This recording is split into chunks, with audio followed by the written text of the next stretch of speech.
உடம்பு வேணா மாறி இருக்கலாம், ஆனா மண்டையில ஒண்ணு அதே வரி ஓடிட்டு தான் இருக்குது. திரும்பவும் ஆரம்பிக்கிறேன் ஸ்கிராச்ல இருந்து. நாளைக்கு டே 1.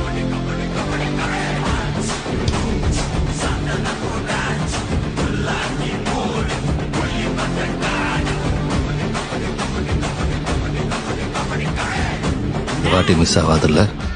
மிஸ் ஆகாது.